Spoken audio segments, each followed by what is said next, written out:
Well, hello there. I'm Tracy Williams, business coach and consultant for Alaska Tracy. Businesses work with me that are seeking calmness, clarity, and prosperity. Using my vision mapping framework, I guide them on their journey to success. On this podcast, you can enjoy hearing inspirational stories of success, as well as business tips and tools that you can actually use. So thanks for joining in. And please remember, click the subscribe button, invite your friends, and leave a comment. Thank you. Hello, everyone, and welcome to today's Alaska Tracy Podcast episode. I am thrilled that you're here, and today we're going to meet with Sarah Michael, who is known as an expert of feminine leadership. She's the founder of Sparkling Results. Sarah works with heart-centered and mission-driven entrepreneurs to produce real financial results that feel good. She has extensive experience in marketing, communications, business operations, personal development, and law of attraction. Clients that are attracted to Sarah are struggling with nailing down the words they say and owning the significant value and transformation they provide. They walk away after working with Sarah with the ability to make real money and create a lifestyle rather than a work style. And I am thrilled to share Sarah's expertise with you today. Without further ado, let's welcome Sarah to the show. Well, hello, Sarah. Welcome to Alaska Tracy Podcast in Anchorage, Alaska. Hey, Tracy, how are you? I am well. How are you today? Well, too, yeah. Awesome. Thanks for joining. We are recording this on April 14th, 2021, and we had a snowstorm this morning. Well, I grew up in Colorado, so I understand May snowstorms, June snowstorms. Oh, so you grew up in Colorado and now you live in California, right? In LA? In LA, south of LA, but yes. Wonderful. Well, tell the listeners a little bit about, first of all, when you were a kid, what did you imagine yourself doing as an adult? You know, it was kind of an amalgam, but I don't really have much memory of being really fixated on any one thing. Maybe because I come specifically from Aspen, Colorado, and really, I mean, and when people say, why did you move away? You grew up in Aspen. I'm like, because I saw 5 careers. It's the same answer. It's like you were, a doctor, a teacher, a lawyer, a business owner, or a ski instructor, basically. So that's really, and my mom was, she was an editor of the Aspen magazine. My dad owned a restaurant, but there just weren't a lot of jobs. So I wonder if partly that I didn't have anything in my head was because I was exposed to very little, right?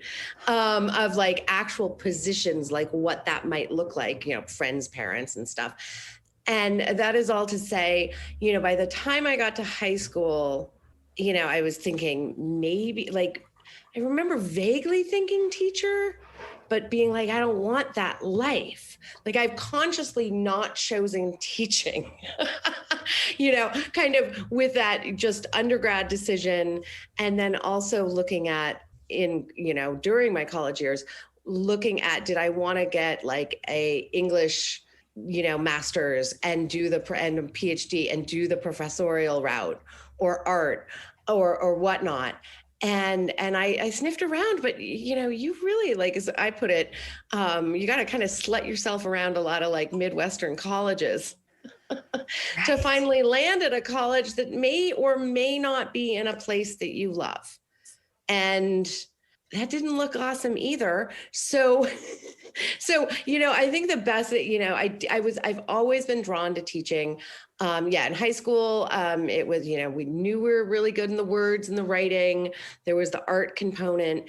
And then there was a bit of a psychology component in terms of how we chose the college I went to, as, which was basically we're probably not going to get all three, but, awesomeness, but let's at least, make sure that whatever we sacrifice isn't like so poor that were I decide to go that route, that there wouldn't be much for me. So, and I see, teaching in all three of those. And I see, what I do now, certainly in all three of those. Yeah. Did you want to move away as a child? From Aspen? No. Yeah. I loved it. I loved it. I just didn't want to stay. I would have been happy if my dad had not moved to California, Northern California at the time, during college. Like I didn't want to, like, at least initially I wanted to go away and, do a career. I wanted to I've lived in San Francisco, New York City, and now LA. I wanted to do the city thing. I very, very much. Yeah. Cool. Well, let's fast forward to where you are today. And I'm looking at your website, Sparkling Results Coaching. Yeah, Sparkling Results. Yep. What was the roadmap, first of all, that led you to your career today? And if you'll explain a little bit about what you're up to these days. So I went to college for English, and our joke is that we have thesauruses in our heads. We kind of had an unspoken rule, like who could write the 20-page paper without using the same word twice. So we were constantly pro tip, you can't. There are going to be some words that get repeated. I did a lot of revenge tragedies, and I couldn't get away from not saying revenge more than one time, right? In the analysis of it. And, but went into some pretty rigorous work and also did some artwork there. And then I went to grad school for technology and art and social change and communication, and really it's computer stuff, but it's very interdisciplinary. And the whole point was all these interdisciplinary people came together, the amalgam of those skills and the synthesis of that, and let's create things that are recently possible that, do good things in the world. And then I fell into in the way that you do. After grad school, I went to grad school in New York City, and it was 2003. And you couldn't buy a job in New York City. Certainly not in tech, because the bubble burst and then 9/11. So anyway, my best friend from college actually was working in a company that filed for bankruptcy. And he called me one day and said, the bankruptcy boys are looking for an assistant that's not afraid of technology. Or that knows technology. It was the afraid of part when I asked my boss, why did you pick me? Because I knew one of the other candidates. He's like, he said, I thought you were smart and you weren't afraid of technology. And I was like, okay, yes, both. And I ended up working in what's known as restructuring and turnarounds of distressed companies for about 8 years. I call it my mini MBA. And really at that point, fine-tuned how you talk about and sell intangible services. Because certainly there was some more on the tangible side of things like your cash flow, and you're going to hit the wall, and your inventory, your freight. But there were also lots of intangibles that we were selling, because I was actually selling to the lender or hedge fund or private equity firm. So it was peace of mind, so I had it was really interesting sometimes, there were things I wasn't allowed to say because it was bankruptcy or no, if it wasn't a bankruptcy, because bankruptcy is public knowledge and then we could talk about it. But if you were just dancing around that edge, and it was during kind of late in that time that through my executive coach at the time, discovered work in masculine and feminine survival instincts and how those apply to relationships and more interpersonal home, romance. And yet my coach at the time was translating everything into how it looked, what it looked like in business, and how that survival instinct, what would happen is I'd do the workshop, I'd come back, and he'd take whatever survival instincts were pulled out of that workshop or identified, that then were worked through on a more romantic interpersonal level, and be like, this is how it shows up. This is how competition between women shows up in the workplace. And I was like, oh. Were you struggling in that area in your life? No. I mean, at work, What drew you to that coach, Oh, that to coach that was given teaching? to me, actually. It was, Okay. we had a very forward-thinking company, and it wasn't that I sought him out. Okay. He was actually given to me, but he was super helpful because I was learning how to, what I call now, lead from my feminine side, which actually is a combination of both masculine and feminine. But the way most people lead is from masculine only forms of power. And so Pete at the time helped me really get that and get it in my bones pretty early. It's now one of the things I help clients with, in addition to, so in addition to sales and marketing. So I found that work and knew I wanted to be a coach. I'd known for before I knew I wanted to be a coach, that I wanted to have a business. So I already knew that. And then I was like, okay, so it's a coach. So I figured that out. Yay. And I did a mastery program in that body of work 3 times, actually, where you're basically trained in how do you transform, from the front of the room, and also on just a call or a one-on-one or a group, but how do you transform? And started my business, and all I really knew was I had that stuff. I had my marketing, my messaging, my communication, my branding, my tech, like all the, already had that. Didn't know how to sell, though. Had to learn to sell. I mean, this is where, when I say it was my mini MBA, those years in the bankruptcy land, as I call it, really was. Because, within 3 months of starting my business and actually being laid off, I heard a voice in my head that was like, you got to learn to sell, because I did not know how. And all I could see was this gaping wound. So I got a coach, was petrified of it, totally.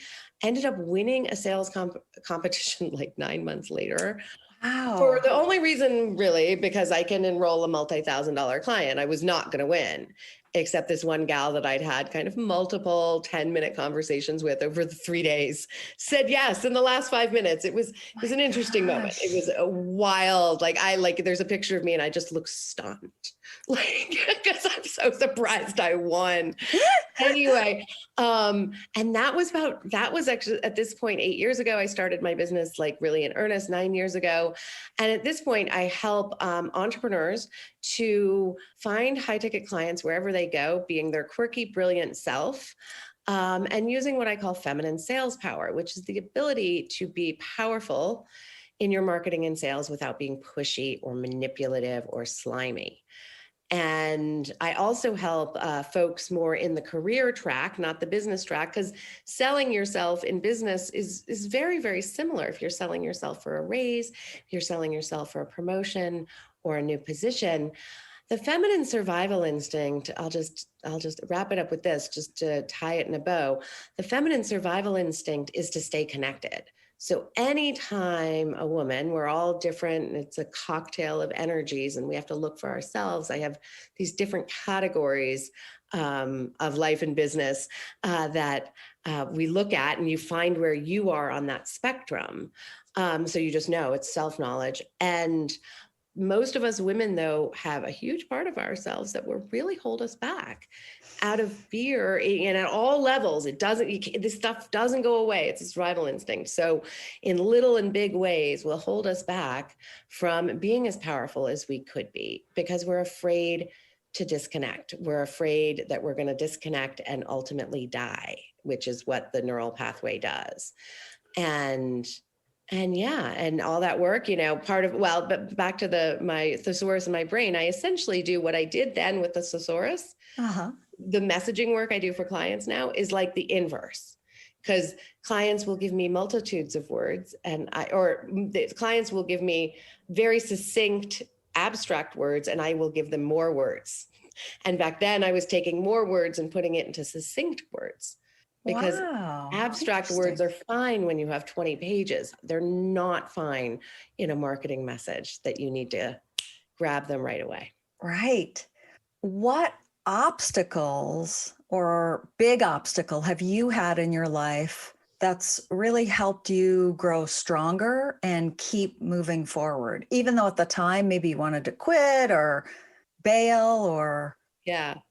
Well, I will say it was actually back near the end, during the time when I was learning this work, someone was reading my emails at this company, the bankruptcy firm I was working with for. And it was learning this work and I was effectively demoted at a certain point because I was like, I don't, my mouth, like it was just all these reports of I said this in the wrong context or whatever. And I was ousted from the office. I was like banned from the office, some bad HR advice that if you ever do this to someone, I know, if you ever do this to someone, you send them home for 2 weeks because there's no way, no matter what their personality, that they could possibly deal with this in a professional manner anytime sooner, was essentially like I remember talking because they gave me a lot of access to the HR people during this time, right? And I pressed her. I'm like, this is ridiculous. This is more of a punishment than any, you know what I mean? Are you like, this is going to be less weird when I go, you know what I mean? Like, this is going to be so super weird. But what I was learning at the time though, was that, it was also, I was literally ousted from the tribe. I mean, I remember trying to lay down and go nap and take a nap because I wasn't sleeping very well. I mean, it was a hellish first week into this, even the second week. And trying to take a nap, there was no way, because just as I'd start to relax, some nasty thought would come racing back into my head. Anyway, what I had to do when I got back, and I had already started learning this work, was first of all, take such good care of myself and get so much sleep that I could go into that office and kind of roll with whatever was happening. And as much as that sucked, those early weeks, summer of 2009, and spring of that, like I had to, it was some amazing transformation, like, within 6 weeks. Like it took me a minute to kind of really start to catch the self-awareness, like catch what those thoughts that I needed to just hear and know. So to know that I was a little triggered by this gal or whatever. But it took me a sec to sort of catch that wave. But once I did, I was like, oh, I get this. And I just ran with it, and being able to be like, okay, I'm super triggered at Lariana right now, and she's never going to know. You know what I mean? Like, I'm just going to, but wow, internally. Yes. And that's part of what I help my clients with, understanding how to do that in a sales context or a negotiating context. You need to know when you're just a little bit triggered. Y'all, that's one of the things with Feminine Sales Power coming up in June. That's so wonderful. Yeah. Wow. So like I just had a coaching call with my coach about somebody and she said, I'm confused about growing through it. And I said, oh, I want you to help me because I keep going back and poking this woman, right? Like, why am I doing that? I want you to help me identify, why am I doing that? And what's the opportunity for me in that? And she was like, okay. And then she could start with the questions. Right. And what I realized for myself is that there's certain languages people use that I get this weirdness inside of me. And to listen to that, like those are probably not people I want to surround myself with or be on her podcast, or people that sort of put themselves up higher than others, and I know how to do that. I think we all know how to do that. I think we do. So it was really interesting to identify, is that the sort of work that you would be doing with people? Yeah. Okay. Yeah.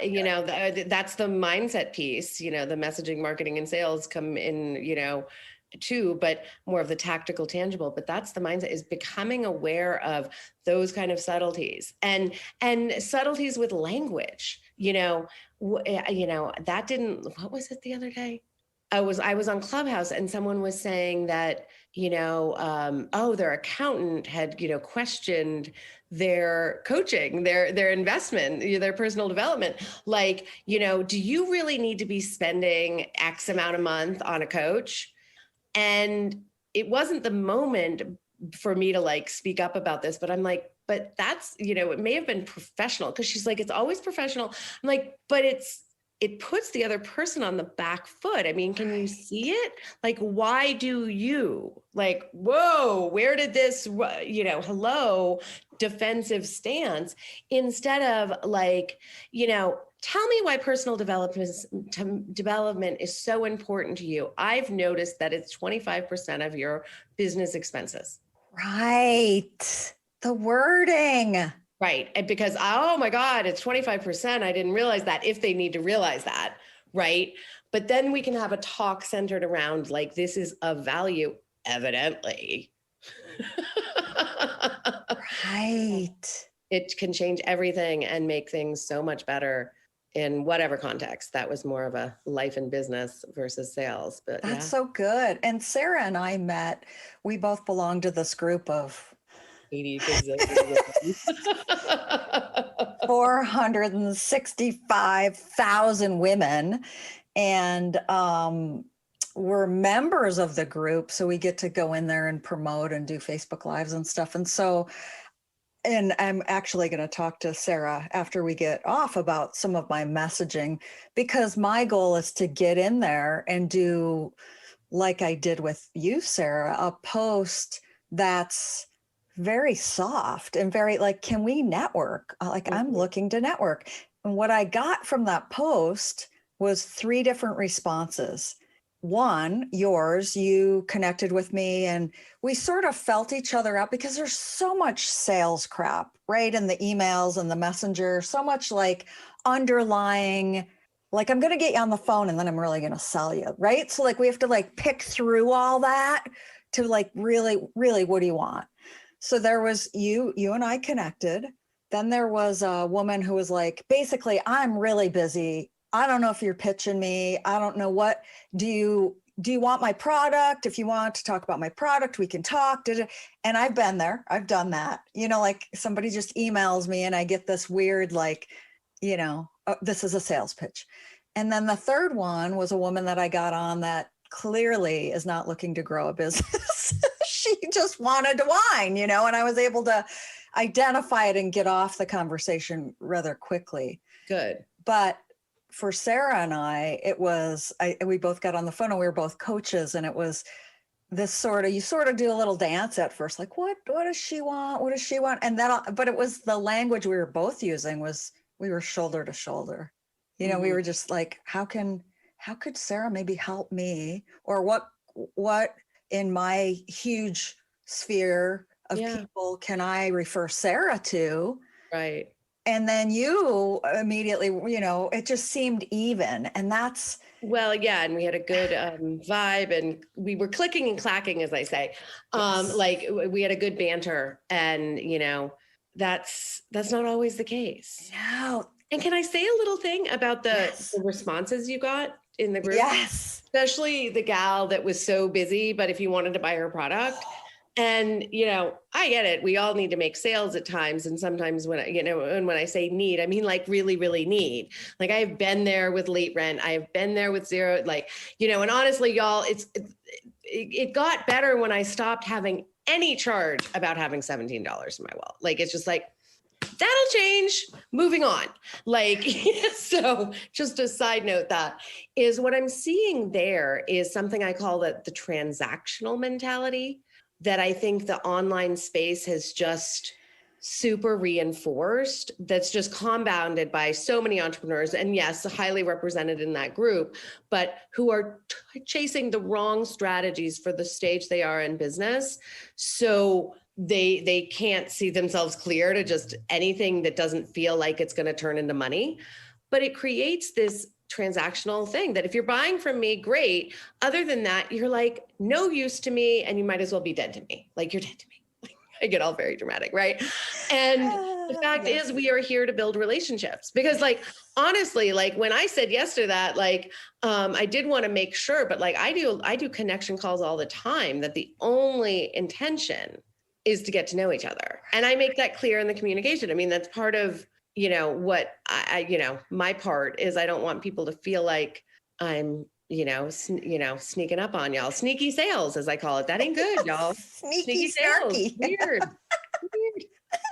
I know. It's just crazy. It's a crazy time. And the more we can give and reach out and give, the more that comes back. And it's so hard when we're in that space of desperation and fear and checkbook, empty and just fear, right?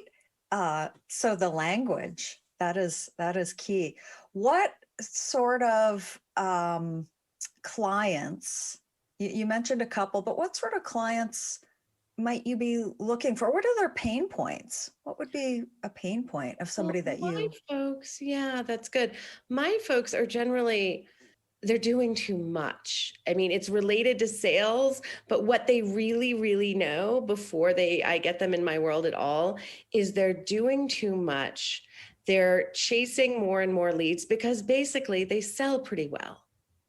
Like, so there's logic in if I just have more conversations, I'll sell more. And what I found, so, taking the masculine and feminine work deeper. So looking at the sales conversation, it's a great illustration of the integration of both masculine and feminine powers and starting to understand how a masculine structure can support our feminine flow. And the sales conversation is just this cool little microcosm because essentially 80% of the sales conversation is feminine forms of power, like connection, like exploration, like space. You're listening to answers deeply. You're letting them talk for a minute. This isn't about like quick answers. This is about exploration and space. There's a whole section about possibility and what they want and their goals. Yes, there's a whole section on the pain and what they need and what they're struggling with, but a whole section on possibility. So 80% feminine. And then 20% masculine is your script that if I get near you, I'm going to want to customize that for you and your ideal buyer, which makes these crazy, awesome, like breakthrough moments happen on that call. And so that's a masculine structure that supports the flow between the questions. And you're not rigidly stuffed in the pen or in a box on this. You can use your intuition to ask different questions, and then at the end you're going to go into what I call the high masculine and make an offer if there's a fit and if it makes sense. So looking at that and then applying that to the rest of our lives, like how do we leave others in the best shape possible in a sales context, in a client context, in an interpersonal context, in a team context. Yeah. Nice. And you mentioned a workshop that you have coming up. Yes, I have my Feminine Sales Power virtual event in late June, 28th through the 30th. And I did it twice last year. It's incredibly transformational. And it's really the first thing we're going to do is work on getting really clear on that part of ourselves that is triggered and is scared and is worried, and what that part feels like in our body when it's just this big. Because you will be this big thrown off balance in a sales conversation or a negotiating conversation. You will. Okay. And then we're going to go deeply into that sales conversation. And when that gets, when that happens, so back to the person that what are they struggling with? They're struggling because they're doing too much. They can do less because they're selling better and they don't need all that crap because they get more from what they're already doing. And then we're going to go deep dive into like business models. Now, what if you applied the feminine aspect to your business model? What would that look like? Because that's where it really gets super fun. Nice. So your workshop, can that be found on your website, sparklingresultscoaching.com? It can be found on my website. Yes. Great. And I'll put all that information in the show notes as well, so people can connect with you. And last question for you, being respectful, we've already chatted 30 minutes, which I said 20 to 30 minutes. Last question. How do you, Sarah Michael, define success? Success. Okay. My definition of success is that you're getting results without the cost. And that's related to all that I shared today. Like, how do you set your life and your relationships and your business life up in a way where you're getting results, you're doing what you want to do, having the impact, making the income that you want, and you're in good shape, your team's in good shape, your family's in good shape, and you're not creating a trail of carnage in your wake. We're really making sure that we're not creating new problems as we solve the existing problems. So is that your definition in your life for success? Mm-hmm. Good. Nice. Yeah. Wonderful.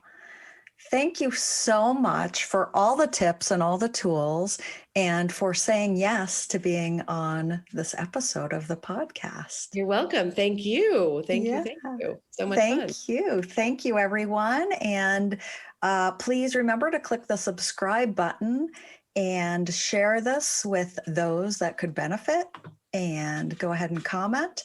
And thank you so much for listening. Until the next time, have a great day.